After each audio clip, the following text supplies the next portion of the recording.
Welcome to Do Your Dailies, the podcast designed to help you on your journey of addiction recovery. We're going to go through the big book of AA and use our collective experience, strength, and hope to help you understand what addiction recovery really looks like. So grab some snacks, sit back, press play, and dig deep. Thanks for being here. Joe. Yeah. I'm gonna take a minute first, actually, to embarrass you. We met over a decade ago. Mm-hmm. You ended up becoming my supervisor at the studio on the men's team.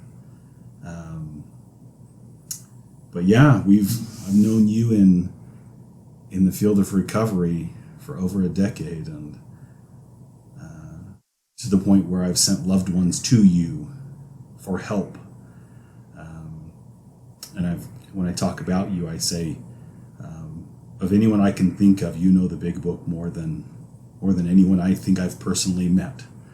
And I've heard you speak that way of other people, the mentors that you have. But anyway, so we've talked about this for a while. I'm just absolutely tickled for this opportunity to chat with you, to visit with you, and to start up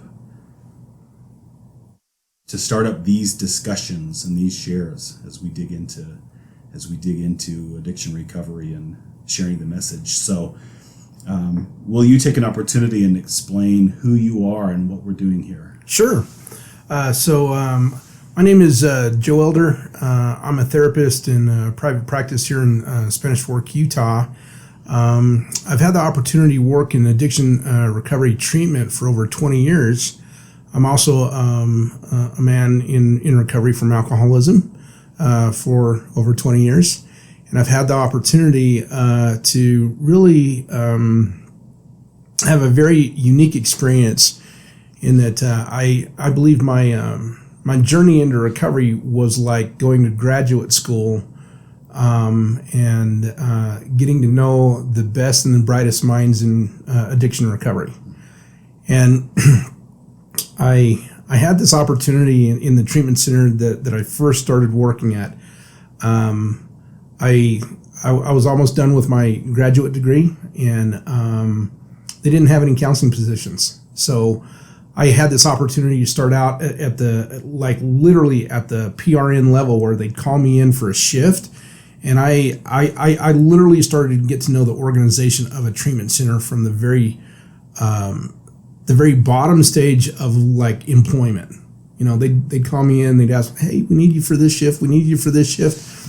And I slowly, over a 2-year period of time, really learned the business inside and out about like literally being like a frontline staff person, learning all the ins and outs of like the extent of like what detox looks like, what they're going through, getting to know the family process from a non-clinical point of view, and then getting the opportunity to then become a counselor and actually starting to really notice and see the deficiencies in the field, but then also utilizing the contacts that I had about making sure that those deficiencies were at least well enough to explain to the point where the 12-step model was the model that I was trained in and I was working, and that I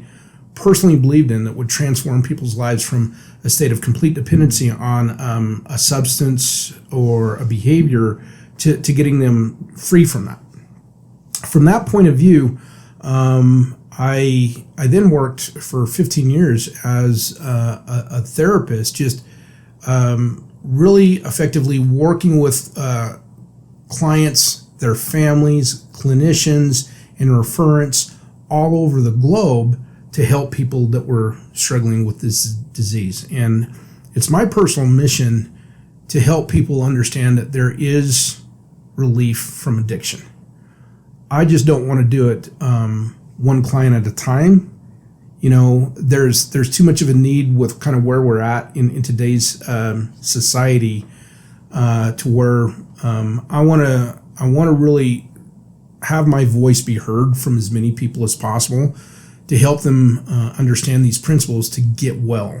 And that's the reason most of my career has been spent like literally doing drug and alcohol work, because I personally not only made a covenant with my higher power, God, to do this, but I believe my life has been specifically impacted by the experiences I've had that continue to help me maintain my recovery. And the message that I have is that recovery doesn't have to be complicated. It just needs to be exercised like you'd go to a gym. You have to be very consistent and committed to it, and it just doesn't stop. So a little more about myself. I'm not originally, although I work in Utah, I'm not originally from Utah. I'm actually a Texan. I was born in San Antonio, and I was raised in Texas through most of my grade school years, and then had an opportunity to move out to Utah with my family, and I've been here ever since. So that's a little bit about me. Awesome, I love it. I didn't know that about the PRN gig. Is that where we worked together? Mm-hmm. That's how at least the last time I was hired on there, it's the same way. So hired on as a PRN, and then once that position was available, it was the right fit. So anyway, I love it. We're going to bring perspectives and some content centered around recovery, heavily 12-step based, deeper than just reading out of the book, deeper than just looking at the catchphrases, the cliches that we hear in the rooms. Part of our intention is to dissect some of those things, interpret some of those things, not necessarily to tell somebody how to think or how to personalize it and individualize it for them, but maybe to clarify. You have a great amount of knowledge and understanding about Bill Wilson and his perspectives and maybe frame of mind that many of the fellows that struggle today would miss out on, right? I think. And so we're going to dissect some of those things. We're going to dig a little deeper. I think we share a level of discouragement that recovery rates are dropping, have dropped significantly. In our field, we used to talk about a 30% success rate, and we were already acknowledging that bottom line just sucks. It's horrible. Why would we celebrate that when it's only 30%? But we kind of understood the nature of addiction, how powerful, how compelling it is, how controlling it is, how it reoccurs, how it's not somebody that is recovered and is all better now and doesn't have to address any of this, but that we're in the process of recovering. And I love that phrase, do your dailies. I love that concept of, these are the things I'm doing today. I'll have people ask me how much time I have, and I used to love saying, well, I've got 2 years, I've got 3 years, and now I've got 5 years. And then in my past, there were times where I'd have an amount of time and I'd obsess over that to the point where I lost sight of why I was sober that day. Right. And so now I look at it from the perspective of, it's if somebody asks me, I have to actually think about this, like what's today, what's the date? I have to calculate different things. And so today is the most important, is the most crucial thing. I can't control what's going to happen tomorrow. Right. I have some influence over it, certainly. But I've got to be in a position today where I'm clear, where I'm present, where I'm doing those things that are aligned with my values, so that whatever stressor comes into my life, I can navigate through it, right? And so, as we've talked quite a bit, we want to remind people, people in recovery today, maybe a little bit more about the founders, the principles that were initially implemented, right? And getting back to that. So we've talked about calling this podcast Back to Basics, and I know there was a workshop that we used to be involved in called Back to Basics, and it's one of those phrases that's a common phrase, but literally that concept of, let me get away from this fluff, all of the extra stuff that's out there in this world, the distractions, and get back to those core principles and aligning my actions with those things. So if I could just touch on what you just shared about the whole concept of time, I don't talk about this a lot, but this becomes kind of a really back to basics concept. It's like, I only have today. Okay. The beautiful thing I love about AA is it does a wonderful job at celebrating milestones, like specifically time. The newcomers come in, they if they're open for it, they get a chip. Okay, that's not a lightweight deal, but those chips just don't end after say 24 hours or like a month. It goes on. Okay. I have at this time a little over 22 years. I'm working on my 23rd year of recovery, but that is just that's kind of a reminder that I've invested time, okay, in learning how to give myself a daily reprieve contingent upon one standard, and that's a spiritual reprieve from the obsession of the mind. Okay, that whole piece is just a daily work. Okay, so if somebody got up before 6 o'clock today, they have more time in recovery than I do today. I don't like to toot the horn that time is the culmination. Okay, the big book talks about this, and I love this concept. Is it quality of time or quantity of time? And when people start focusing on the amount of time they've collected, what I've noticed in this thing called recovery is you have an ability of others, if that's what your focus is on, of losing track of what you have to do today. And for me, I've just learned that it's not about how much time I have, it's about the quality of the time that I put into what I'm doing today, because that's the measure of what I'm going to get out of it. So for me, I encourage people to be very, very careful about looking at it and talking about time in the concept of accumulating it, where the most important thing that we have really is today, and how are we using that in a way that not only benefits us, and this is the critical part, because this is the back to basics principle. It's like, and for others, and for me, that is one of the foundational principles that we really need to start focusing on again, is what's the most important thing that we get to do. And that's like, we get to actually manage our time in a way to maximize the benefits that we have today. And for me, some of that's recovery oriented, some of that's family time, some of that's my professional self, but a big part of it is actually being able to be here today and start working on this development of this goal that we've had about being able to start sharing these concepts. So I just wanted to touch base on that, because that's a personal belief that I don't think is emphasized enough in the recovery community. As you were saying that, and I did some self-reflection maybe even, do we wear a badge when it comes to, I got my 30 days, or I got my year, or I got my 5 years, is that what we kind of rank our recovery on?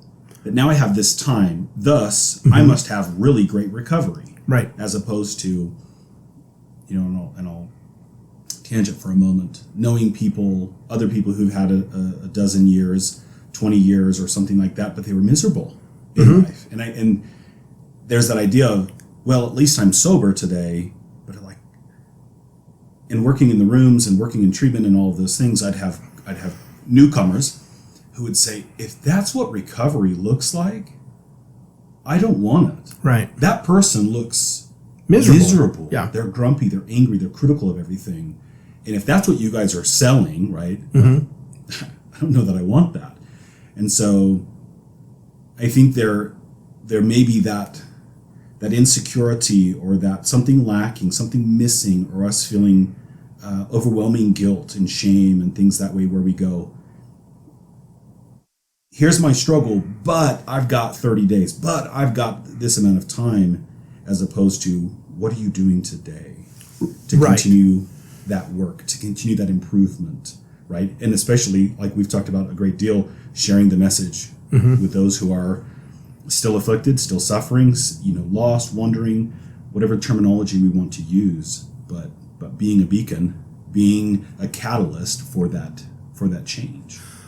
I like the concept that they're lost, but I'm going to also emphasize the fact that being lost also, a large part of it has to do with misunderstanding, and that's really one reason I've talked to you so clearly as I have about really emphasizing the importance of actually creating this podcast specifically to start addressing the underlying issues that are predominantly being the stumbling blocks for a lot of newcomers getting into recovery and not understanding or misunderstanding what they need to do so that they're not like white knuckling it, and that they can be happy instead of like grumpy and going to meetings and just having that storm cloud and that burden hanging over their head and just like, I'm pissed off and I'm angry and I've been this way for 5 years, but at least I'm sober. It's like, that's not what 12 steps is about. That's not what recovery is about. That's not what the whole purpose of the treatment industry is about.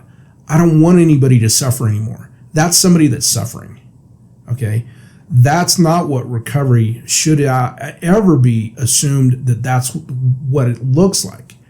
We have a whole process of steps 1 through 12 that are specifically designed to help any man or woman go through a process of learning how to let go of all of the things that create that burden and unload it so that they can have a new happiness, a new life that's free from the burden of the patterns of the way they used to think that was self-destructive. And therefore, that also will also change their behavior. It will also hopefully include bringing other people into their life, being open to creating a new network of friends that will also transform their lives and their behaviors and the way they think. It's not just a singular program that was established to just say, okay, just stop drinking, just stop doing drugs. It's bigger than that. I agree with that wholeheartedly, and I think, as you said that, I'm thinking about the other things, the other areas that this touches, the other areas of life where it's not just someone got sober and the problems went away. It was, no, this bled over into their profession, their vocation. This bled over into, like, the problems that come from this, over into relationships, parenting or spousal relationships, neighbors, friendships, and those kinds of things, affiliations with someone's, religion or whatever else it is. Someone who's truly addicted, somebody who really has the disease of addiction, isn't navigating this recreationally. No, this isn't something that's just, today I'm doing well, and we'll just keep going, with our fingers crossed or knocking on wood or whatever. The word painstaking, I don't know that I've ever heard that word outside of a recovery oriented. I've never heard it outside of recovery. Right? And so I hear that and I'm like, painstaking. Wait a minute. Does that mean this is going to hurt? Does that mean this is going to be miserable and complicated and all of those things? And there's some complexity to it, And there's the distinction between something that's easy, and something that's simple. Right. And for a long time, I've viewed recovery as a very simple concept. Yeah. But so hard, so incredibly difficult to do. Because the concepts are, like you said, here are the steps. Yeah. It's all spelled out. Here are the tasks to do, right? The application is difficult. Yeah. Especially if I wake up and I'm grumpy, or I'm hungry, or all the acronyms that we use, right? Yeah. And I'm thinking about one of the things we'd tell our clients: don't get into a new relationship, in the first year of your recovery. And people would fight that all the time. Absolutely, I get it. Why? You don't want me to be happy, or you just want control, or whatever else it is. my response would be, think about like the 3 most successful relationships that you've had in your life, and even those, how complicated were they? And most people's response, yeah, it was hard, and there were some really hard times, and there were some whatever else it is. So imagine trying to do that while simultaneously trying to stay in sobriety, right? And navigate the stresses and the worries and anxieties and even the celebrations that come with relationships of all kinds. But to try to stay stable and sober and all of those things. And so, yeah, it's a simple idea, but it's very difficult to implement and then to maintain, at least without support. Well, the difficulty, and I totally agree with the support aspect of it, is like it is so much more of a challenge and a difficulty if you don't have a support group to actually also walk with you and carry you through the burdens of what you're faced with. Okay, a big part of recovery, and it's not that complicated, but it's incredibly difficult to apply it. It's like, do you want recovery? How much do you want it? Yeah. Okay, and then how often do you want it? And it's like we don't typically have those conversations. It's like some people will roll out of bed and they're like, man, I love my day, I want to be in recovery. And then other people will roll out of the bed and like, dude, I just absolutely want to get just lit. And I love playing with all of that. I even love playing with the idea that when a client will come to me and say, oh, you don't want me to be happy, you don't want me to have a life, you don't want me to date and all this other stuff, and I'm like, I'll joke with them and I'll say, you're right, I don't.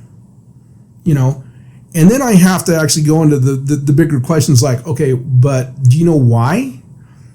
Do you know what's going to happen if, say, you do date and your focus gets derailed from, say, the development and an understanding of the things that you don't understand, okay, compared to the things that you just want, okay? And it's always about coming to an understanding. We have a responsibility in this field to encourage people to start looking at all of the dimensions of their life, what's working, what's not working, what needs to be the focus, okay? We hear the statement all the time, first things first, okay? It's like we don't do a really good job, okay, in the treatment industry, per se, of really focusing on what does that mean? And encouraging people like literally to introspect and say, well, what is it I really want? And how do I actually get it? What the industry does, and I've seen this in multiple places I've worked, is like, we'll throw the big book at them, we'll throw step work at them, we'll do cognitive behavioral approaches, we'll do didactic behavioral therapy, we'll throw a lot of these theoretical concepts and ideas to them, okay, and say, this is going to get you in recovery. But what is also missing there is the invitation. Okay, why do you want this? Okay, what's really keeping you in your seat? What's going to keep you going to a meeting every day for 90 days after treatment? And then what's that going to look like for the next 365 days after that? The industry as a whole needs to start really opening itself up to introspecting itself and saying, okay, what's really working for us, what's not working for us, and how do we actually change it to a model that will incorporate getting more success, okay, through the techniques that we're using to give people the skills that are ultimately going to be the product that we want to have them live by. So so in the development of where we're at today, I see exactly a large portion of the populace that are addicted, that are in treatment. They're not challenged. They're not asked those questions. And the biggest driving force is why. And a lot of it's not coming from within, it's coming from without.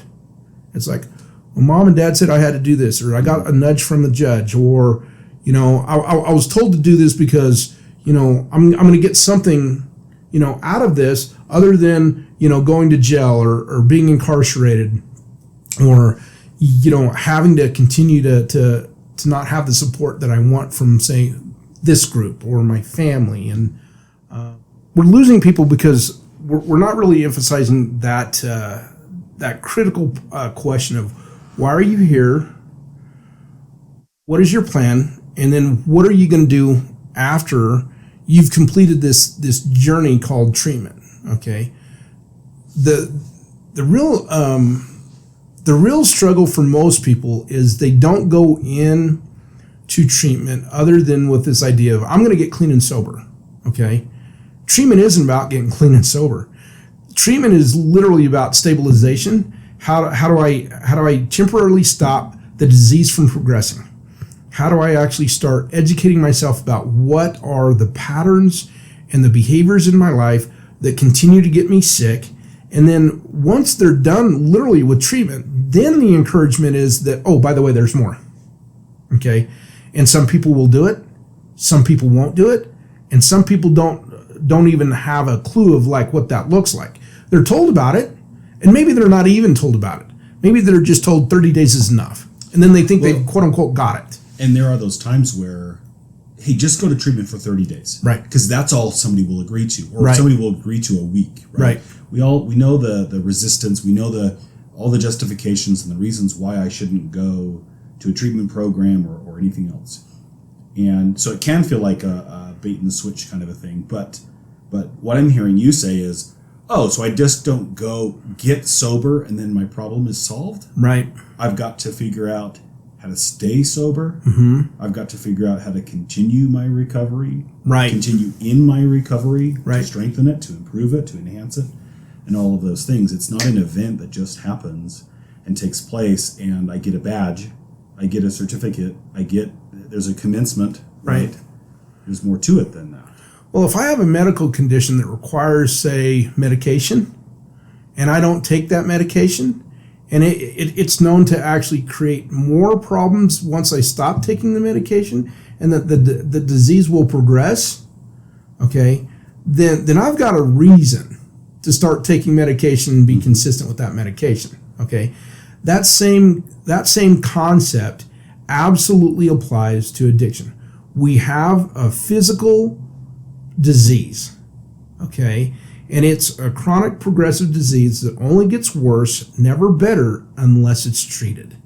And treatment, and that's where a lot of ideas around what it looks like and what it is failing us and failing those that are going to treatment. It's like treatment is not just about going to a physical place, learning skills, and then applying them for a short duration of time, which is like 30, 60, or 90 days in, say, a residential program, or some programs last as long as a year, and then just having this idea that, okay, I'm sutured up, I'm bandaged, I'm stable now, and everything's fine.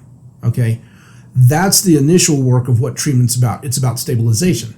It's not about, okay, course correcting. Course correcting is then taking what you've learned from the treatment experience, properly applying it, and getting the benefit. Okay, and that's really the driving force for me. Is we're missing people in that, and we need to give an invitation not only to the treatment industry, but also to the clients and families that are looking to get into treatment, how to make that work of going through treatment, of creating a plan, and then applying it properly to get the result, how most effectively to streamline all of that and get the results that you want. The biggest problem is that we're not encouraging people to understand that treatment is a process just like taking medication. It's an ongoing process, and it's something that should not end. And I'm seeing too many people that when they get done with residential treatment, they have the initial drive, they have the initial understanding. They start on the journey of like taking that acquired knowledge and applying it, but very, very quickly afterwards, you see so many of them stopping what the journey requires for them to treat their disease, and then the disease resurfaces. So we're seeing a greater resurgence of people going to treatment, multiple times. When I first started in the industry, I could literally work with people that just had, say, a substance abuse disorder that didn't have any mental health issues. Okay, I don't see that anymore. I mean, none. I mean, we're talking if it's anxiety, if it's depression, if it's an underlying mental health condition that's also affecting the substance use. Okay, that's everywhere now. Whereas when I first started my career, I literally could have people come in that were very straight-laced, very solid people that had a substance abuse disorder that didn't have a lot of the underlying things that now drive most of addiction. I'm not seeing any of that nowadays. So the problem is becoming more acute, and therefore the message needs to really be doubled down on, okay, these are the things that are successful that we know from research and from application work. And that's my hope of what the podcast is going to actually help people understand for anybody that's suffering from this terrible, awful disease called addiction. And for those that live with them and love them on what they can do so that they don't suffer as well. That this doesn't have to be the end. That Right. It doesn't have to be, there's a diagnosis of substance use disorder, there's a co-occurring disorder, whatever it is. It doesn't have to be doomsday. Right. This can be managed. It doesn't mean it's going to be fixed and it's going to be simple or anything like that, but there is hope. Right. Right. That's one of the messages that we have been talking about for years and years, is that there's a way to get out of this. There's a way to handle this. There's a way to live a wonderful life, Right. a successful life.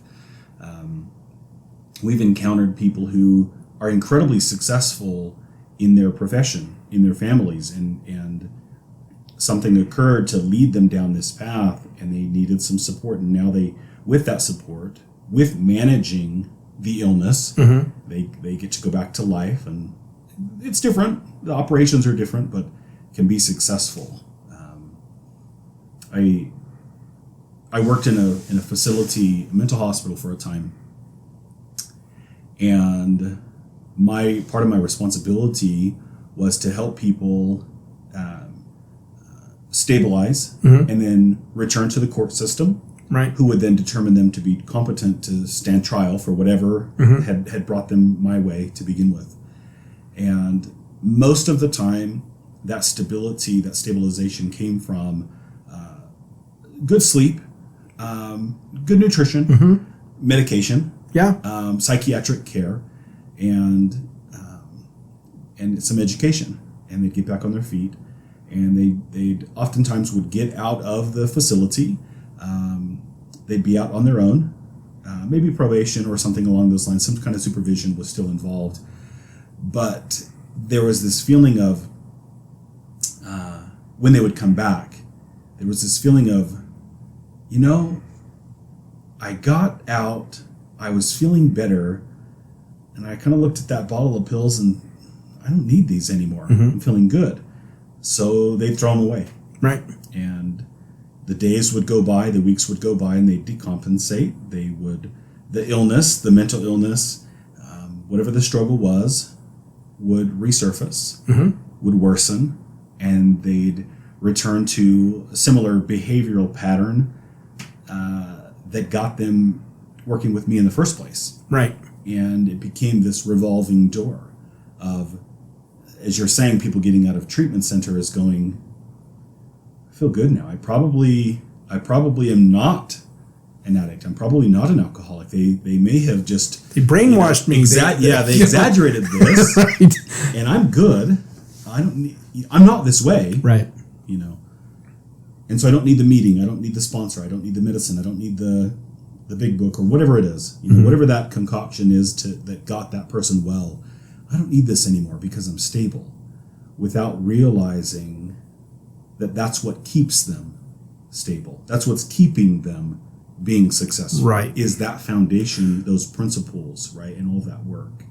And that really becomes kind of a very important piece of why this information needs to get out to as many people as possible, because the mental illness is also driving the issues related to substance abuse to a much deeper level that then requires deeper levels of commitment and changes of behavior consistently to actually address it and have skills that can really be acquired, okay, to change the outcomes, to assist them to have a higher quality of life wherever they find themselves in, and to also allow their loved ones to have a higher quality of life, which then can actually help in developing a happy lifestyle for those that are suffering with the disease and those that suffer with those that have the disease.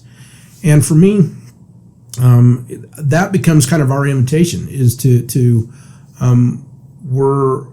this is just like work and recovery. This isn't going to be something where we do a podcast once. This is going to be a podcast where we're looking at all of the developmental strategies and techniques that are being applied today. What's working? What isn't working? What do the current issues that the clients that we see, what are they dealing with? And how do we also help the families develop awareness, and the clients that we're seeing to get into that state of health and well-being and self-care?